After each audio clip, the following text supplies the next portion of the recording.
6 दफ़ा एमएलए रह लिया, 3 बार मंत्री रह गया। आज ये मेरा स्टेचर नहीं है कि मैं आज जाके एप्लीकेशन, मेरे लिए आत्मसम्मान ज़्यादा है। पार्टी कहेगी तो चुनाव लड़ूंगा, पार्टी अगर नहीं कहेगी चुनाव नहीं लड़ूंगा। कांग्रेस के दिग्गज नेता कैप्टन अजय सिंह इसमें हमारे साथ है। वो उनसे बात करते हैं चंडीगढ़ चुनाव को लेकर जो घपलेबाजी सामने आई है, जो तस्वीरें दिखा रही हैं, वो तस्वीरें सब कुछ बयां कर रही हैं। कैप्टन साहब क्या कहेंगे, ये तस्वीरें जो सामने आ रही हैं और तस्वीरों में साफ दिखाई दे रहा है कि किस तरह से बैलेट पेपर के साथ हेराफेरी की जा रही है। देखिए, चंडीगढ़ के अंदर जो मेयर का चुनाव था, उसमें वहाँ के जो रिटर्निंग अफसर हैं, उन्होंने ऐसा काला अध्याय जोड़ दिया कि देश के अंदर, जिससे लोकतंत्र की हत्या हुई, जिसके बारे में chief justice of India Chandrachud ने भी कहा कि इससे मतलब कि ये लोकतंत्र की हत्या है और ऐसे अधिकारी के खिलाफ सख्त से सख्त कार्रवाई करनी चाहिए थी। और उन्होंने ये भी कहा कि हाई कोर्ट ने इसका संज्ञान क्यों नहीं लिया। तो अगर ये मेयर के चुनाव में कर सकते हैं, अब इलेक्शन कमीशन है, उससे हमारा इंडिया अलायंस मिलने की कोशिश कर रहा है। और ईवीएम मशीन को लेकर जो हमारे सुप्रीम कोर्ट के जो वकील थे, वो जा रहे थे, उनको लाठियों से पीटा।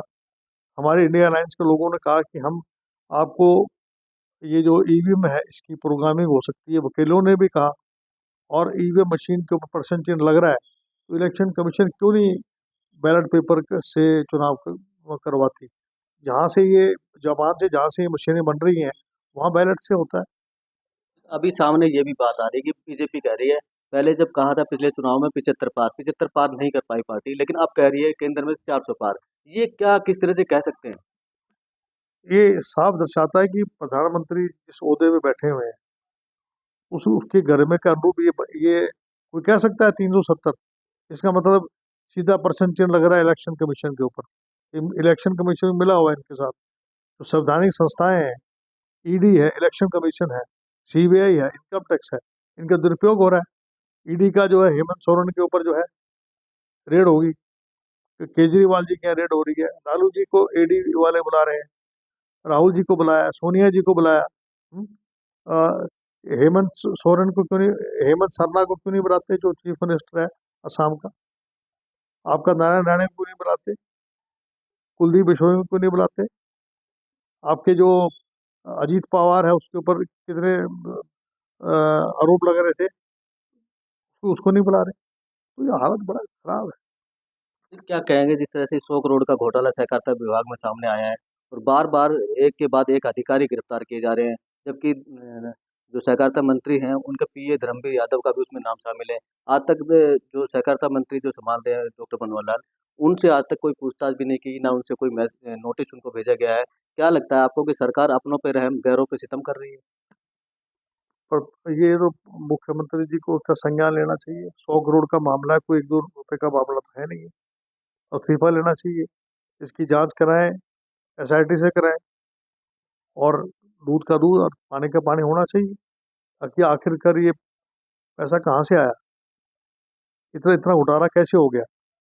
अरे बेचारे किसान जो हैं, बीमा कंपनी एआईसी जो एक जो कंपनी है वो पैसा लेके भाग गई, उनको जो है जो नुकसान हुआ उसका पैसा नहीं दे रही है। एजुसेट वाले जो है बेचारे चौकीदार वो घूम रहे हैं, पटवारी जो है वो धरना पे बैठे हैं। तो आप जो है जनता की तो बात सुन नहीं रहे, तो कम से कम जो इनके मंत्रालय में जो 100 करोड़ का घोटाला हुआ है उसकी जांच तो करनी चाहिए। पार्टी ने एप्लीकेशन मांगी है, और उसके बाद जो जिसको टिकट देगी वो चुनाव लड़ रहे हैं। एक बयान भी जिस तरह से आपका सामने आया था, उस पे क्या कुछ कहना चाहेंगे? देखो, मैंने अपनी बातें जो हमारे प्रभारी हैं, उनसे कर ली है। जो मेरी जो चिंताएं थी, जिस बात को लेकर मैं ये कह रहा था कि भी इनको जो है इस मामले में जो है ध्यान से सोच समझ के जो भी कोई काम ले। मैंने कहा था प्रदेश इलेक्शन कमेटी के आपके मेंबर हैं, 10 ही वो सीटें थी। उन्होंने कहा कि एक ये प्रतिक्रिया है। तो मैंने कहा कि भाई आप अपना सर्वे करा लीजिए, मैं एप्लीकेशन नहीं देने वाला हूँ। पार्टी कहेगी तो चुनाव लड़ेंगे, नहीं तो अपने आराम से, क्या दिक्कत है। 6 दफा, पार्टी ने तो एप्लीकेशन मांगी है। 6 दफा एमएलए रह लिया, 3 बार मंत्री रह गया।